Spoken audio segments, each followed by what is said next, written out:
नमस्कार दोस्तों, मैं गेंदलाल मालवी आपके अपने जीकेम टेक्निकल चैनल में आपका बहुत बहुत स्वागत करता हूं गाइस। आई होप आप सब लोग अच्छे होंगे। यदि आप मेरे चैनल को पहली बार विजिट कर रहे होंगे तो मेरे चैनल को सब्सक्राइब कर दीजिएगा, जिससे फ्यूचर में आने वाली वीडियो की जानकारी आपको पल पल मिलती रहे। तो गाइस, आज का जो वीडियो होने वाला है किसी जॉब से रिलेटेड नहीं होने वाला है। आज आप लोगों को एक ऐसी इंटरेस्टिंग न्यूज़ मिलने वाली है जिसका एक वीडियो देखने के बाद आप लोगों को बहुत ही शानदार न्यूज अचीव हो जाएगी। तो आज का जो वीडियो होने वाला है कि आरटीआई कैसे लगाते हैं, क्योंकि आज का सोशल मीडिया का ज़माना है। पहले आप ऑफलाइन लगाया करते थे आरटीआई, लेकिन अभी सोशल मीडिया या फिर गूगल में जाके आप लोग कैसे आरटीआई लगा सकते हैं ऑनलाइन, और अपनी जो समस्याएं हैं उसके छुटकारा कैसे पा सकते हैं। तो आज पूरे वीडियो में हम देखेंगे कि आरटीआई ऑनलाइन कैसे लगाते हैं। सबसे पहले देखते हैं कि आरटीआई होता है क्या। तो अभी आरटीआई भी जो देख रहे हैं विकिपीडिया की अकॉर्डिंग आप देख सकते हो, आरटीआई का पूरा फुल फॉर्म होता है सूचना का अधिकार, राइट टू इन्फॉर्मेशन। ये एक कानून है जिसके तहत कोई भी नागरिक सरकार से जानकारी ले सकता है। ट्रांसपेरेंसी चीज़ें होती है जिससे सरकार से आप जानकारी ले सकते हैं।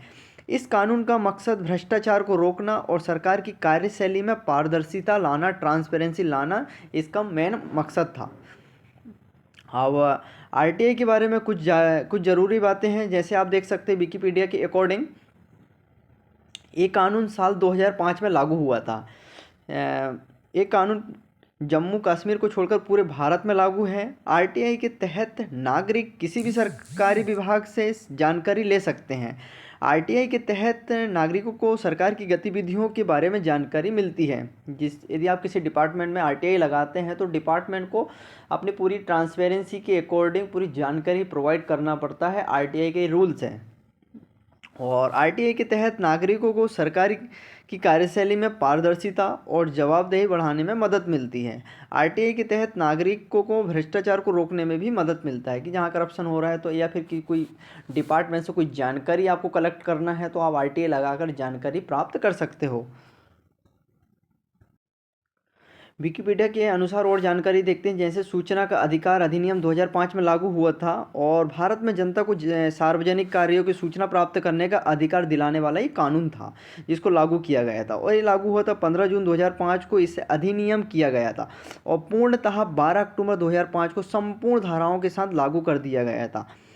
और सूचना का अधिकार जो है राइट टू इन्फॉर्मेशन होता है कि आप लोगों को, जो पब्लिक है उन लोगों को राइट इन्फॉर्मेशन देना, यदि जो पब्लिक डिमांड कर रही है। सूचना का अधिकार का तात्पर्य है सूचना पाने का अधिकार। जो सूचना अधिकार कानून लागू करने वाला राष्ट्र अपने नागरिकों को प्रदान करता है। सूचना अधिकार के द्वारा राष्ट्र अपने नागरिकों को अपने कार्य और शासन प्रणाली को सार्वजनिक करता है। तो ये है विकिपीडिया के अकॉर्डिंग दिया हुआ है। और आगे आप देख सकते हो, लोकतंत्र में देश की जनता अपनी चुनी हुई व्यक्ति को शासन करने का अवसर प्रदान करती है। यह अपेक्षा करती है कि सरकार पूरी ईमानदारी और कर्तव्य निष्ठा के साथ अपने दायित्व का पालन करे। तो ये सब विकिपीडिया में दिया हुआ है। अब हम इंग्लिश में देखेंगे कि राइट टू इन्फॉर्मेशन उसका क्या होता है। तो अभी आरटीआई के बारे में आपने हिंदी में जानकारी प्राप्त की है कि आरटीआई होता है क्या। तो अभी देखते हैं इंग्लिश में। तो आरटीआई का पूरा फुल फॉर्म होता है right to information, stands for right to information. It an act that give Indian citizen the right to access information from public authority. The RTI act ये पास हुआ था 2005 में। और what does the RTI act do. तो ये जो RTI होता है वो काम कैसे करता है, तो ये देख सकते हो आप। It make the government more accountable and responsible होता है। और यदि कोई कैंडिडेट आरटीआई लगाते हैं तो डिपार्टमेंट को ये जानकारी प्रोवाइड करना पड़ता है। It promote transparency in the functioning of public authority. तो जो भी जानकारी रहती है वो ट्रांसपेरेंसी रखना पड़ता है। It empower citizen to fight administrative corruption. यदि किसी भी डिस्ट्रिक्ट में करप्शन हो रहा है या फिर आप लोगों को किसी से जानकारी निकालना है कि कितना फंड खर्च हुआ, तो ये सब जानकारी विभाग को देना पड़ता है, ये डिपार्टमेंट को देना पड़ता है ये सब चीज़ें। तो नेक्स्ट देखते हैं, what information can I request under the RTI act. तो यू कैन रिक्वेस्ट कर सकते information about the work, documents and record of a public authority. तो आप लोग जो भी रिकॉर्ड मांग रहे हैं वो भी मांग सकते हो। You can request certified copy of document और record. You can request certified sample of material held by the public authority. तो आजकल ऐसा रहता है कि आपको किसी वैकेंसी की जानकारी प्राप्त करना है, या फिर आप लोगों को किसी डिपार्टमेंट से कोई कॉपी मांगना है, या फिर भर्ती से रिलेटेड हो सकता है, या फिर कोई ट्रांसफ़र या कितने एम्प्लॉय काम कर रहा है ये जानकारी लेना। तो अदर कोई भी जानकारी आप प्राप्त कर सकते हैं आरटीआई के माध्यम से, बट उस विभाग के पास ये सब जानकारी रहना चाहिए। तो ऑफलाइन भी लगा सकते हैं। अभी हम देखेंगे कि ऑनलाइन आरटीआई कैसे लगा सकते हैं आप लोग।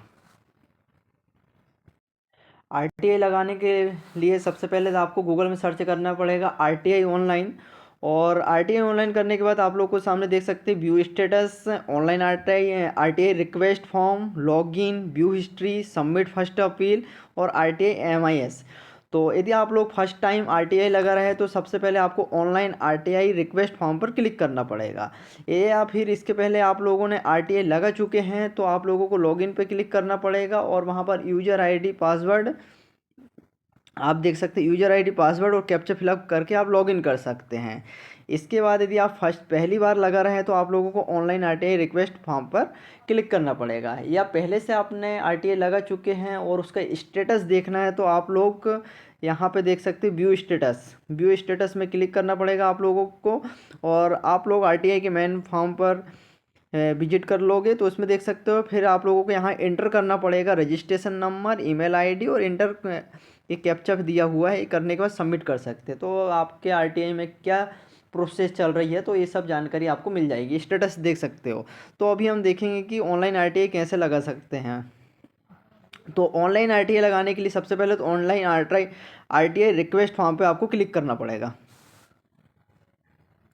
क्लिक करने के बाद आपके सामने पूरा मेन पेज खुल के आ जाएगा। तो आप देख सकते हैं RTI right to information online और ऑनलाइन आरटीआई रिक्वेस्ट फॉर्म। तो सबसे पहले तो आप लोगों को यहाँ देख सकते हैं पब्लिक अथॉरिटी डिटेल और सर्च पब्लिक अथॉरिटी। तो आप जिस भी डिपार्टमेंट में लगा रहे हैं तो आप लोगों को यहाँ सर्च करना पड़ेगा किस डिपार्टमेंट में आप लगाना चाहते हैं। उसके बाद आप लोगों को पब्लिक अथॉरिटी डिटेल यहाँ पर फिलअप करना पड़ेगा। इसके बाद फिर यहाँ से सेलेक्ट कर सकते हैं आप जो भी डिपार्टमेंट में आप आरटीआई लगाने चाहते हैं। तो यहाँ से स्क्रॉल करके आप देख सकते हैं सभी डिपार्टमेंट की जानकारी मिल जाएगी आपको। हायर एजुकेशन डिपार्टमेंट यहाँ से पूरा देख सकते हो आप। जैसे आप देख सकते हैं डिपार्टमेंट ऑफ एडमिनिस्ट्रेटिव और देख सकते हैं department agriculture department, animal, atomic, biotechnology, chemical, commerce, consumer, defence production, economics affair, electronic, ex serviceman, fertiliser, food and public distribution, health research. तो पूरे डिपार्टमेंट के नाम यहाँ पर दिए हुए हैं। तो आप लोगों को जिस भी डिपार्टमेंट से जो भी जानकारी लेना है तो वो डिपार्टमेंट यहाँ से आप लोगों को सिलेक्ट करना पड़ेगा।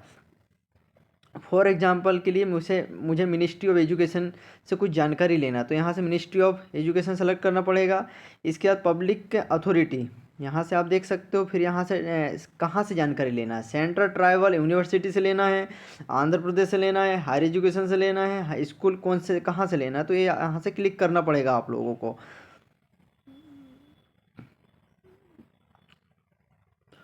फॉर एग्जांपल के लिए मुझे यहाँ लेना है institute of digital education and employment development. तो यहाँ से मुझे क्लिक करना पड़ेगा। इसके बाद आप देख सकते हो पर्सनल डिटेल यहाँ पर फिलअप करना पड़ेगा। तो ईमेल आईडी देना है। ईमेल आईडी आपको चालू वाली देना पड़ेगा जिससे आपको कम्युनिकेशन हो सके और आपको जो जानकारी दे पीडीएफ फॉर्मेट में आपके पास जानकारी मिलती है।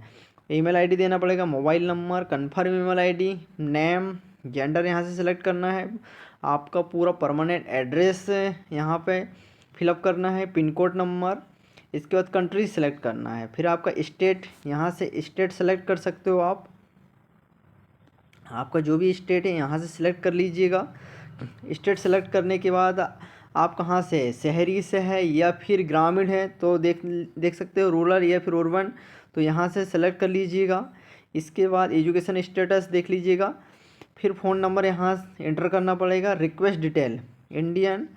इसके बाद पॉवर्टी लाइन, यदि आप लोगों को यहाँ यस करते हैं तो आपके पास वो जो कार्ड रहता है बीपीएल कार्ड धारी तो वो होना चाहिए। यदि आपके पास बीपीएल कार्ड है तो आपको यहाँ पर किसी प्रकार का चार्ज नहीं लगेगा।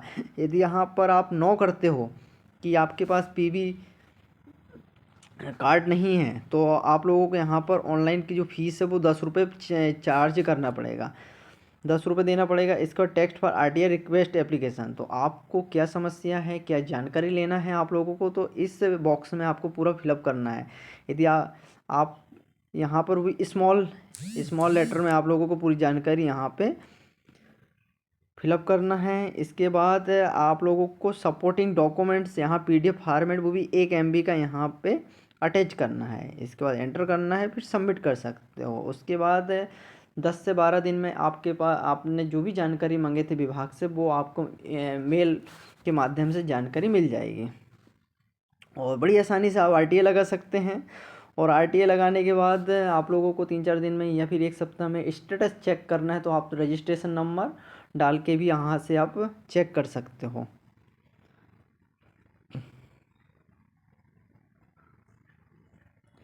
इसके बाद आप यहाँ से व्यू स्टेटस में जाके अपना स्टेटस चेक कर सकते हो। स्टेटस चेक करने के लिए आप देख लीजिएगा, जैसे आप यहाँ देख सकते हैं स्टेटस चेक करने के लिए रजिस्ट्रेशन नंबर मिलेगा आपको। रजिस्ट्रेशन नंबर यहाँ इंटर करना पड़ेगा, email ID इंटर करना पड़ेगा, सिक्योरिटी कोड इंटर करना पड़ेगा, फिर आप देख सकते हो वहाँ पे आपका स्टेटस। तो आई होप आप लोगों को कुछ सीखने को मिला होगा और RTA कैसे लगाते हैं तो आप लोगों को जानकारी मिली होगी, जिससे आप लोग किसी डिपार्टमेंट से जानकारी ले रहे हो या फिर अपकमिंग वैकेंसी या फिर कितनी पोस्टें आने वाली हैं या फिर किसी विभाग से कुछ रिकॉर्ड मांगना है, तो ये पूरी जानकारी जो भी लेना है आपको, ये सब जानकारी मिल जाएगी आपको RTA के माध्यम से। राइट टू इन्फॉर्मेशन प्रोवाइड करना, ट्रांसपेरेंसी रखना सरकार का काम होता है। तो आई होप आप सभी लोगों को वीडियो पसंद आया हो। लाइक कीजिए, सब्सक्राइब कीजिए और शेयर कीजिए। Thank you for watching.